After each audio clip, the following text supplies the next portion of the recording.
Welcome to this explainer. Today, we're diving straight into the massive, multi-dimensional impact of the FIFA World Cup.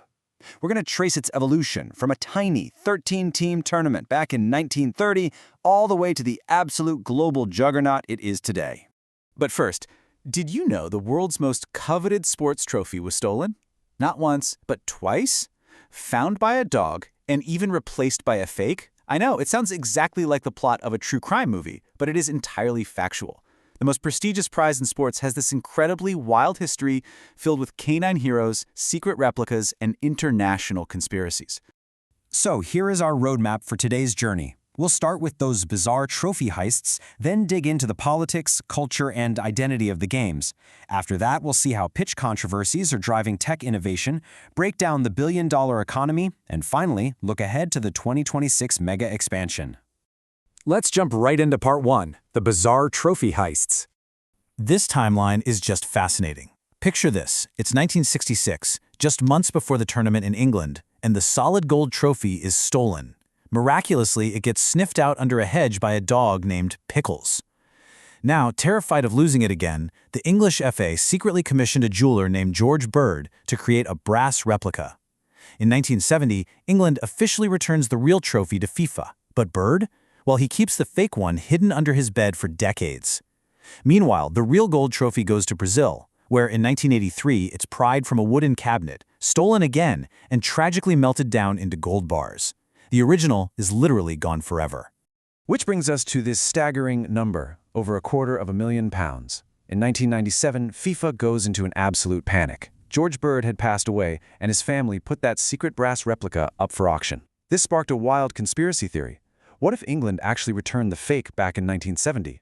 What if the one melted down in Brazil was the replica, and the real gold one was sitting right there at the auction? Panicked, FIFA aggressively outbid everyone, paying more than 10 times its estimated value. Completely terrified it was the real deal.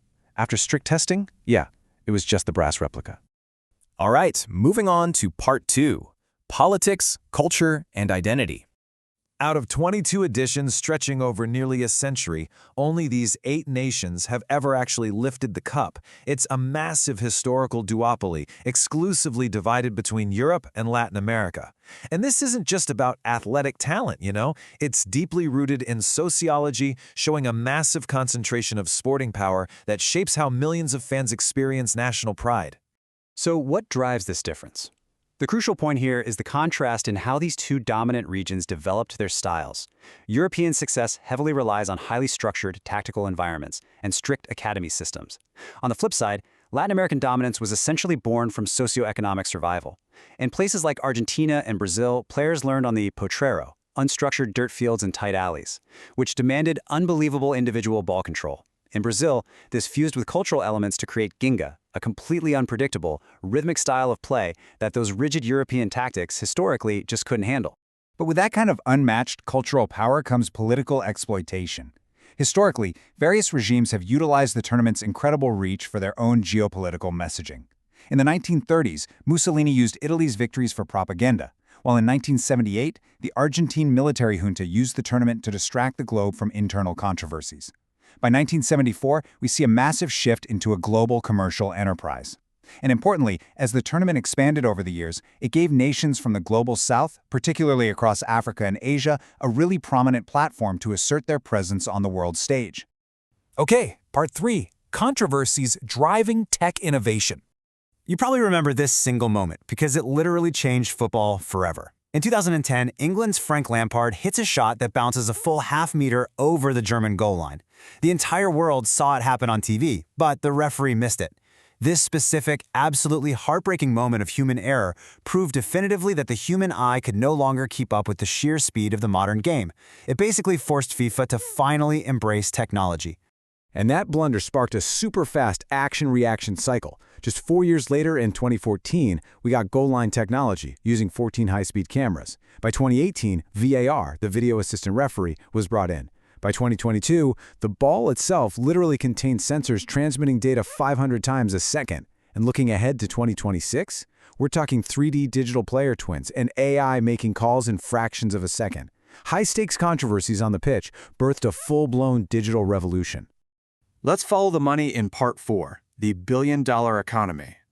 So who actually cashes in on all this? Well, FIFA holds all the direct revenue cards. For the 2023 to 2026 cycle alone, they are projected to bring in a mind-boggling $13 billion. That's primarily driven by lucrative broadcasting rights at $3.9 billion, followed closely by ticketing, hospitality, and enormous corporate sponsorships. FIFA is the sole owner of these direct cash flows. But to be fair, they do distribute huge sums back into the ecosystem. There's an $871 million prize pool up for grabs. The champion walks away with $50 million. And even teams that get knocked out in the very first group stage take home $9 million just for being there. Plus, there's a $355 million fund set aside strictly to compensate domestic clubs around the world for releasing their players. Now you might be wondering, wait, host nations do not get direct TV or ticket revenue? So why on earth spend billions to host it if FIFA takes the direct cash? Because the host nations reap incredible indirect economic boosts. For the North American tournament, the USA is projected to see between $17 and $20 billion in indirect economic activity. Mexico expects $3 billion in tourism gains, and Canada projects $2.7 billion in added economic output. The true value for hosts is all about massive job creation, tax revenue, and permanently upgraded infrastructure that benefits everyday citizens long after the final whistle blows. Finally, let's look at the future in Part 5, the 2026 mega expansion. This is a monumental, game-changing shift. The jump from 32 to 48 teams creates the biggest expansion in the history of the sport. It stretches the tournament from its traditional 64 games to an exhausting 104 matches over 39 days. It's an unprecedented physical and logistical undertaking for the players and the host cities alike. So how does a 48-team bracket actually work? Well, we'll now have 12 groups of 4 teams. The top 2 teams automatically advance, but so do the 8 best third-place teams. This forces the introduction of an entirely new knockout phase, the round of 32, meaning to win the whole shebang, the eventual champion will have to survive a grueling 8-match gauntlet, pushing squad depth and physical endurance to their absolute limits. But the real story here is democratization. For decades, Europe and South America completely dominated the entry lists. Now, Africa and Asia are receiving nearly double their historic qualifying slots, jumping to 9 and 8 direct entries respectively. It's radically altering the global representation, ensuring a much more globally representative stage for fans everywhere. Which leaves us with a massive question to ponder as we wrap up this explainer. With 48 teams, billions of dollars on the line, and AI monitoring every single millimeter of the pitch, are we entering a golden era of global inclusion? Will this unprecedented expansion dilute the tournament's historic magic? Or will it truly, finally, make football the world's universal language? Thanks for joining me on this deep dive today, and keep asking the big questions.